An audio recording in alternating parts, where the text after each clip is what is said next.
AMDAL adalah kajian mengenai dampak penting pada lingkungan hidup dari suatu usaha atau kegiatan yang direncanakan untuk digunakan sebagai persyaratan pengambilan keputusan tentang penyelenggaraan suatu usaha atau kegiatan, serta termuat dalam perizinan berusaha atau persetujuan pemerintah pusat atau pemerintah daerah yang berdasarkan pada Peraturan Pemerintah Nomor 22 Tahun 2021. Secara garis besar, AMDAL meliputi tahapan identifikasi, prediksi, evaluasi, dan mitigasi untuk menghasilkan keputusan dalam mengenai dampak lingkungan. Tujuan dari AMDAL itu sendiri ialah menjamin suatu usaha atau kegiatan pembangunan atau proyek agar berjalan secara bersinambung tanpa merusak lingkungan hidup. Adapun manfaat AMDAL bagi sektor pemerintah, yang pertama, sebagai alat pengambil keputusan tentang kelayakan lingkungan dari suatu rencana usaha dan kegiatan. Yang kedua, menjaga potensial sumber daya alam di lokasi tersebut dan menjaga kelestarian lingkungan. Yang ketiga, menjamin bahwa proyek tersebut telah sesuai dengan pembangunan daerah dan proyek tersebut memiliki manfaat yang jelas. Manfaat AMDAL bagi masyarakat, yang pertama, mengetahui rencana pembangunan di daerahnya sehingga masyarakat dapat ikut berpartisipasi. Yang kedua, mengetahui perubahan lingkungan yang akan terjadi dan manfaat serta kerugian dari suatu kegiatan.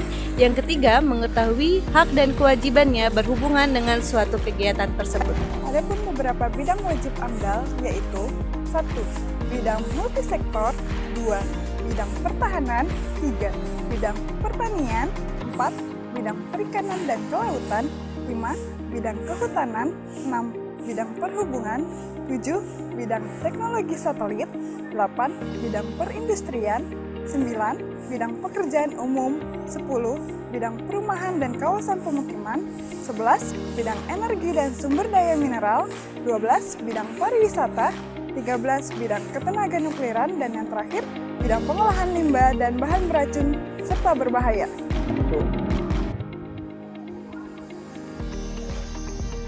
Negara kita merupakan negara yang sedang berkembang dengan mengandalkan sektor industri dalam pertumbuhan.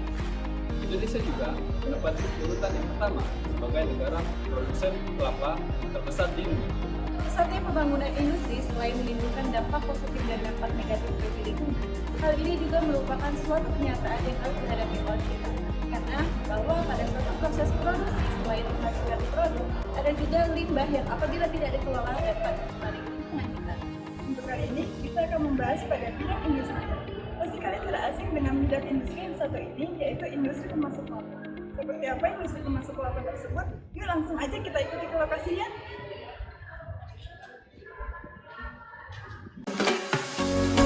Saat ini kami sedang dalam perjalanan menuju lokasi perindustrian pemasok kelapa yang berada di Desa Tanjung Lago, Kabupaten Banyuasin. Waktu yang ditempuh kurang lebih 1,5 jam dari Jembatan Ampera. Setelah melalui perjalanan, tibalah kami di industri pemasok kelapa. Industri pemasok kelapa ini telah berdiri dari tahun 2007 atau sekitar 15 tahun, yang saat ini memiliki 130 karyawan. Sekarang kita telah berada di industri pemasok kelapa yang ada di Provinsi Sumatera Selatan, tepatnya di Kecamatan Tanjung Lago, Kabupaten Banyuasin. Seperti apa sih pengolahan kelapa yang ada di industri ini? Untuk itu langsung saja kita lihat proses pengolahannya. Dengan Bapak siapa, Pak? Dengan Bapak Ambok Lolo. Bapak sudah berapa lama Pak bekerja di sini, Pak? Sudah kalau di sini sekitar 5 tahun lah. Berdirinya industri kelapa ini sudah berapa lama ya, Pak? Sudah 15 tahun kita kerjakan. Sudah 15 tahun Iya, berdirinya. betul, iya. Oh, berarti sudah sangat lama ya, Pak? Iya. Nah, untuk kelapa di sini itu dia didatangkan dari mana sih, Pak? Dari Makarti. Dari Makarti. Iya, Makarti Jaya. Oh, langsung dari kebunnya terus diekspor ke sini ya, Pak? Iya, benar. Dari sini kita kemas, kemudian masuk peti kemas, sampailah di Bom Baru, kemudian langsung ekspor. Nah, Pak, ini kan kelapanya didatangkan. Jadi produksi perharinya itu berapa ya, Pak? Produksi per hari rata-rata di 100.000 lah. 100.000. Iya, biji. Salah satu kegiatan yang ada di industri ini yaitu kegiatan sortir, di mana kelapa yang telah didatangkan dari kebun disortir terlebih dahulu. Setelah melakukan proses sortir, kelapa dimasukkan ke dalam karung. Satu karung berisikan 40 kelapa yang kemudian kelapa langsung diangkut ke truk untuk dikirim ke luar negeri. dengan Mas siapa? Idin Idin.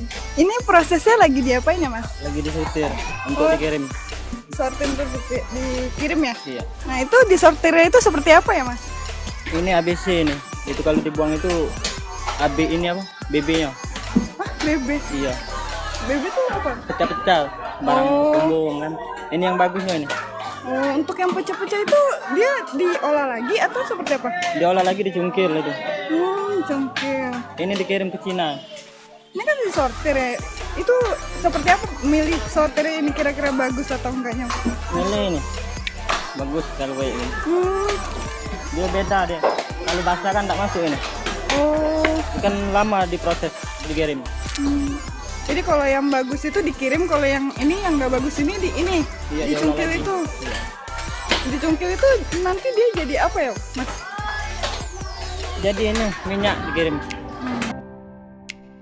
Batok kelapa yang telah melalui proses cungkil, kemudian diangkut dan akan diproses kembali ke tempat pembakaran arang.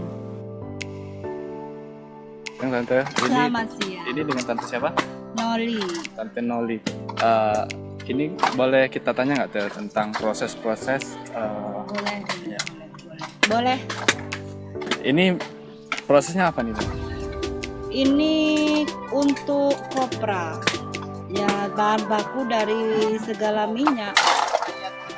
Ini bahan bakunya. Dibuat, ini dikupas dulu. Jadi sudah diserabut, itu namanya diserabut. Sudah diserabut, dibelah, langsung jadi seperti ini. Jadi langsung nanti dicongkel. Sudah itu dikirim ke pabrik untuk bahan segala minyak lah, entah minyak apa itu tante tidak tahu. Yang penting ini untuk bahan baku dari minyak. Kalau untuk serabutnya Teh? Kalau untuk serabut kan di sini belum ada pabrik ya, jadi adanya itu di PU, tapi tante tidak tahu tentang serabut ini. Dan sekarang ini di sini serabutnya ya untuk nimbun aja lokasi. Oh, untuk timbun lokasi Iya, aja. untuk Oh. nimbun aja. Nah, kalau ini kan bahan istilahnya bukan untuk apa kan, serabut sisa-sisanya, aslinya serabutnya itu yang pas kelapanya utuh, masih utuh itu. Nah, kalau yang ini tidak bisa lagi untuk diolah jadi sapu apa kerajinan yang lain, tidak bisa lagi karena ini sudah apa ya, ini serabutnya lah sudah mentok, lah sudah tidak bisa lagi digunakan untuk apa-apa ini. Ini Kak, kembali lagi nih Teh sama kelapa yang sudah dikopra ini. Ya, Kan ada nggak Teh kalau yang busuk itu dikemanain? kalau yang busuk Nggak tidak dipakai lagi. Ada contohnya yang tadi sudah kelihatan enggak ya Bio? Ya, sudah dibuang langsung dijadikan arang. Oh, langsung dijadikan arang. Iya, langsung ditimbun di sana. Kalau yang busuk itu kan istilahnya dianya itu cuman air, tidak ada itu busuk, langsung baunya menyebar. Nah, sudah tidak ada lagi, dagingnya tidak ada, terus ininya pun tidak ada, sudah tipis langsung. Tidak digunakan lagi. Langsung dibawa. Langsung dibawa ke Pembakaran. tempat pembakaran. Ya mungkin cuman itu dulu Teh sebentar. Ya. Nah, terima kasih ya Teh. Sama-sama. Seperti yang teman-teman lihat, di lokasi ini banyak sekali tumpukan serabut dan batok kelapa yang sudah tidak terpakai lagi, serta banyaknya sampah-sampah plastik yang diakibatkan oleh pekerja ataupun masyarakat di industri ini.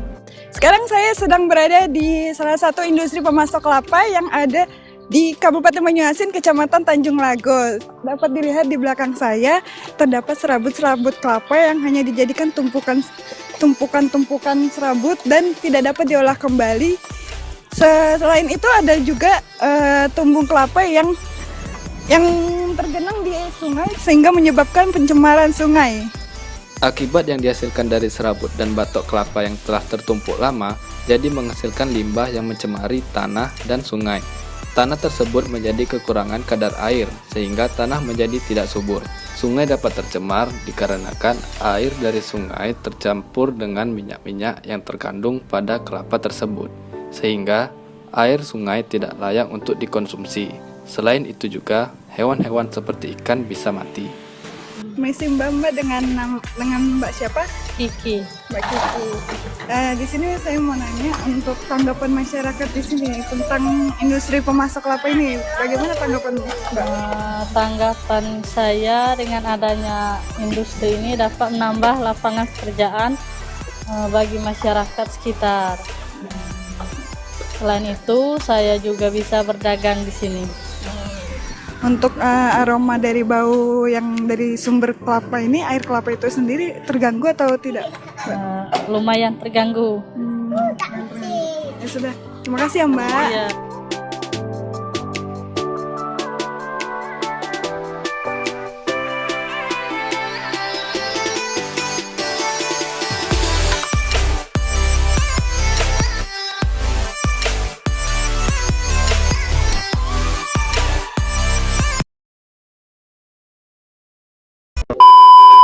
Ya. Negara kita bukan negara yang sedang berkembang. Dah, mulai. Sekarang kami telah berada di industri pemasok kelapa yang berada di Provinsi Sumatera Selatan, tepatnya di Kecamatan Rahma ada saya tahu. Budak miskin.